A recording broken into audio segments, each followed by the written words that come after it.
Welcome back, everybody, to another review. Today, we're going to be talking about the brand new Philippou brothers movie, Bring Her Back. Now, for anybody that doesn't know, these same two brothers are the same ones that did Talk to Me a few years ago, which was a really good, scary, unique movie. Very some twisted, disturbing stuff in there. So, if you have not seen Talk to Me, I highly recommend it. There's a sequel coming out at some point in the future. So recommend getting on that. It's still funny to me that these two brothers are the same two that started on YouTube doing these Ronald McDonald skits. Racka Racka was their YouTube name, and I remember me and a friend used to watch them way back in the day, and they were funny. They had a lot of funny crap. So if they're, I think their videos are still up on YouTube. So if you got that twisted sense of humor, I'd go check them out because they're pretty funny. They got some good stuff on there. So like I do in all my videos, I want to talk about this movie and give a description of it without really giving anything away, because I know there's a lot of people who doesn't watch trailers anymore, and I totally understand. But this is one of those movies based on the title. You can kind of put two and two together if you've seen the trailer, so I'm going to try to tiptoe around a lot of stuff if nobody's seen anything. So I'm going to do my best with that. So essentially, this movie is about two siblings with a tragic turn of events wind up in foster care, and they have to go live with Sally Hawkins, who, pretty much becomes their foster parent. And let's just say things aren't as they seem, to put it lightly. So I want to start off with the positives. I really love the way this movie was shot. Like, it was very beautifully shot. The way that they move the camera and do certain camera angles with they'll zoom in on certain shots and pan out, and the way that you'll follow the camera with a certain somebody who's moving around and getting up and looking around. Really cool visuals of how they done that. I also really enjoy the characters of both the siblings, which is something that is very important because this movie kind of hinges on them to carry this movie. And while you find yourself caring about them, also leads for you to feel the pain and the loss that they're going through. It helps you care about them more. So by the time that all this stuff and this craziness is going on and happening around them, you really do find yourself wanting these characters to get out of this, really wanting them to survive and find their way out. It also kind of adds that extra level of tension because one of the characters in this movie, the sister, is visually impaired. And the two actors, Billy Barrett and Sarah Wong, who play the brother and sister, do a fantastic job. Very, very good at having all these emotions of being scared and this stuff that comes later on when they're past, certain things in their past are brought up, so they have to feel a lot of emotion. Very, very good job with that. And Sarah Wong is actually visually impaired in real life. So again, it adds that extra level of tension to when certain things in this house or, things are going on that she can't see, but us as the audience can see. It really adds an extra whole level of tension to that. Sally Hawkins also does a fantastic job in this movie. I've never seen a lot of Sally Hawkins. I've seen her throughout her career. I've seen movies of stuff that she's been in sprinkled out here and there, but I've never seen like a lot of her work. But she is fantastic in this movie. The different levels of what she has to play. She has to go back and forth between this caring person, this just really mean, bitchy person, and like somebody who a very manipulative person. So she has to juggle all these different emotions, and she pulls it off so well because there's so many times in this movie to where you're like, you know what, she seems pretty chill and laid back. She don't seem that bad. And then you see other stuff that she's doing behind closed doors that the kids don't even know about, and you're like, yeah, maybe not. So it's a lot of that back and forth where you're like, I don't know if you can really trust this person, and it's kind of hinted at early on that obviously no, you cannot trust this person. And there's another kid in this movie. His name is Jonah Wren Phillips. I just want to say, without giving anything away, I'm not going to say what his character is or who he is in case no one has seen the trailer.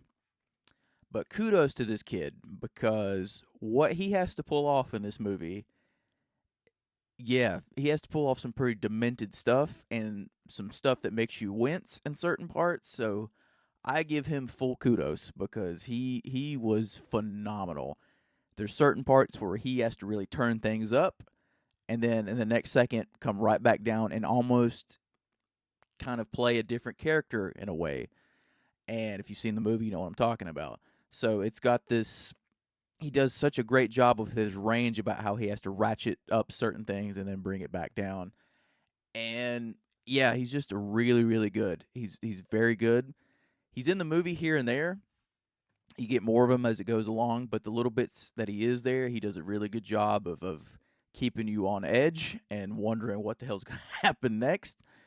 And that's all I'm going to say about his character. I will say that this movie might be a little bit divisive. I don't think this movie will be for everybody because it is very different from Talk to Me. It has Talk to Me was more of a it had a pretty good pace where it's like you got the scares and stuff would build and you had more scares and scares throughout the movie. And this one is more of a very slow burn movie that really, really builds the tension. Very much so. It just keeps building. It's one of those things where one thing happens and it builds and builds and builds and builds and builds all the way to the climax. So while you do have scare sequences here and there throughout the movie, you also have this lingering tension and suspense that's building throughout this entire movie. So even though you get that relief of the scare every once in a while, you're immediately right back in the, oh shit, something still just doesn't feel right. Which A24, they've been known to do a lot of slower burn horror movies, which I've said in the past and past videos that slow burn works for me. I don't know why, especially if the story's really good. I'm a big fan of tension. Tension is a really big thing for me in horror movies. You can have a million jump scares and they're great and effective maybe in the time that they're there, but if you can build tension and dread through an entire movie, I kind of I'm on board with those a little bit more because I love that feeling of, that's the point, because you're just kind of like throughout the whole entire movie. There was a movie that came out a few years ago called The Dark and the Wicked. If nobody's seen it, another movie I recommend. There is a great shot in particular in that movie of tension with the brother in the bed and lights keep flicking on and off. That's all I'll say. The whole movie is great with tension, but that scene in particular really, really builds it. But anyway, this movie is just soaked in tension and dread all throughout the movie. It does not let up at all. From the first, like when it first starts out, it's kind of, you've got this calm before the storm, and then a certain event happens pretty early on in the movie, and then it just kind of sets in with this dread all the way through. And I love the fact that they were able to, like I said just a second ago, they were able to hold on to that dread throughout the entire duration of the movie. Another thing that I really like through these brothers is they do a very great job of capturing certain themes in their movies. Talk to Me had it, and this one most certainly has it, about grief and trauma and things like that. And Talk to Me explored it in a way with the mom, and this one kind of explores it in a way with the father. And it's got that as this very, basic thing, but you can take more from it. And it also explores this thing of past traumas that you can, pass down to your kid. There's a lot of stuff that the son in particular, Andy, has dealt with throughout his childhood that his sister never even knew about. And so, but because of all that, Andy is trying to be the protector and trying to change stuff around. He don't want to wind up like his dad was. He don't want to have that same anger and all that stuff that his dad had. And they just do a very good job of exploring that without beating you over the head with the theme of it. So it's subtly in there, but you can easily take something from it. That's one thing really quick I want to say about these brothers who do these movies is I think they add a very unique flavor to a genre that has been beat to death. Like, I'm not like, Talk to Me was about this demon possession thing, and Bring Her Back has some of that in it. Without saying too much, I don't want to say much about it at all. But they're able to take a genre that has literally been beat to death and done every which way under the sun, and do it in this brand new, refreshing way that really brings new life into the genre. Because me, myself, I am so burnt out on movies like this. Anytime that any kind of possession movie like comes out or I see a trailer for it, I'm like, oh god, here we go again. But like I said, Talk to Me really kind of it turned the tables on that and really introduced a fresh way of it. And this one, in its own way, does the same thing. So I'm very happy about that, and that's something I give these brothers kudos for. So just like Talk to Me, if you've seen Talk to Me, there's certain sequences in that movie where you're like, holy shit, that really makes you just wince at some of the stuff that really goes on in that movie. And if you're looking for that in this movie, it does have that. There are certain scenes. I don't think it is as in the forefront as it was in Talk to Me. I think this one's a little bit more. It has scenes of it, but just not nearly as much.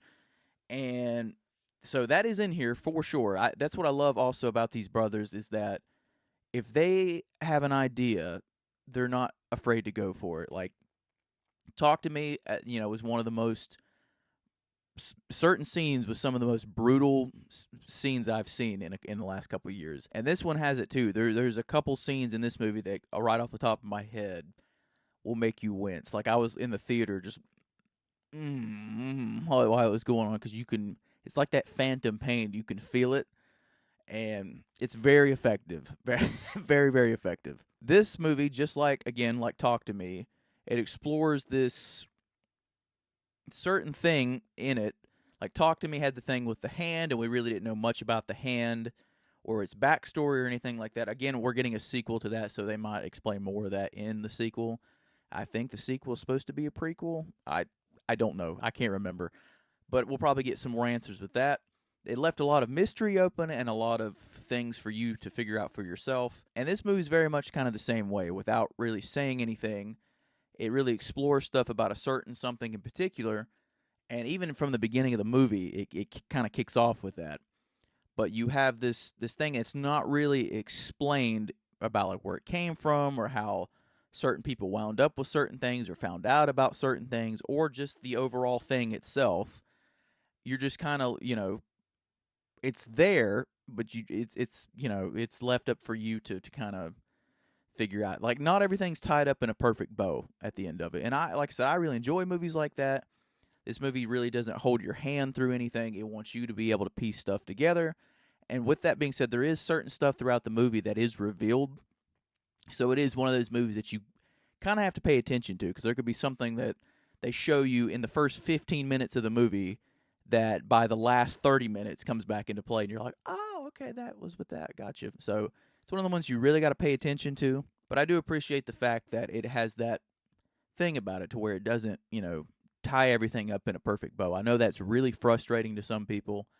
But in my case, I don't know. I really find myself enjoying movies like that and storytelling like that because it kind of keeps you engaged in the story. Like I said, this was a slow burn movie, so it kind of keeps you not only on the edge, but keeps you engaged in what's going on because you start kind of asking questions to yourself along the way. And with that, you kind of start trying to piece stuff together as you go along the way. And like I said, it's a way to keep you engaged in the movie and keep you enthralled in what's going on. This is also one of those movies that the more you rewatch it, the more you'll get out of it. Because I've only seen it the one time, but I know probably without a doubt there's certain stuff that's hidden in certain areas of the movie or in the background or certain things that I missed that I'm sure upon rewatch that you'll start to pick up and easily, be able to put two and two together even more. There were certain parts in this movie too, especially when it got near the end, that I thought was going to go a certain way. And I was like, holy crap, is this going to happen? And it kept almost like it was going in that direction. Ultimately, it did not go the way I think it was going to go. But still, it still kept me on the edge enough to where I was like, holy crap, are they really going to go that route? Because that's going to be ballsy, but they didn't do that. But that's okay because it still had that element of surprise to it. My biggest probably nitpick with this movie is maybe the ending. I don't know. Maybe if I rewatch it again, it won't be as bad, but I feel like it has this. I don't know. It's like almost like it loses its steam near the very end of the movie when something's happening in the pool, is all I'll say, and I don't know. It just kind of it doesn't pack the same punch as the rest of the movie did. And I don't know if they originally wrote it this way or if they changed it or what, but maybe, like I said, maybe upon rewatch, that would change for me. It's just a small nitpick. But I yeah, I felt like it lost its steam a little bit towards the end, but it not that did not take away anything else from the rest of this movie. I still think it's a very good movie, very creepy movie, very effective movie, and like I said, that's just a nitpick for me. There's some people that can walk out of this and they love it from start to finish, and that's great. That's again what I love about art. So by all means. But overall, if you're a horror fan, if you really like Talk to Me or any of the movies of that genre, I would highly recommend checking this movie out, especially seeing it at the theater. I think if you see a movie like this at the theater, it kind of has a different way of capturing your attention because you have the big screen with the surround sound, so you're kind of more immersed in this movie, and I think it adds more to that creep factor. But solid story, solid acting. I cannot wait to see what these brothers do next. I know, like I said, there's going to be another Talk to Me. At one point, they were supposed to do a action movie, I think, at some point. So I don't know if they're going to stay in the horror genre, but if they do, I'm happy for them. I hope they do because they make fantastic horror films. I would recommend this movie, but like I said, it's more on the slow burn side. So if that's not for you, kind of know who you are going in. But I will say, even though it is on the slow burn side, the story is very intriguing. The dread and the tension is there from the pretty much from the beginning of the movie, and it's just I think that will be enough to kind of hook you in and not bore you or anything. Because I know a lot of people slow burn just bores the crap out of them. It just I don't know. It hits different for me. So know who you are going in, but I still recommend it. Thank you, everybody. That's my review for Bring Her Back. If this is the first video you're finding me on, welcome to the channel, and please head on over to my channel and check out all my other 2025 reviews. I'll leave a card somewhere up here for you guys to check that out. So please comment, like, subscribe, and all that good stuff. If you've seen Bring Her Back, comment below and let me know what you thought about it. If you've seen Talk to Me, comment below, let me know what you thought about it. And as always, I will see you guys in the next one. Thank you so much.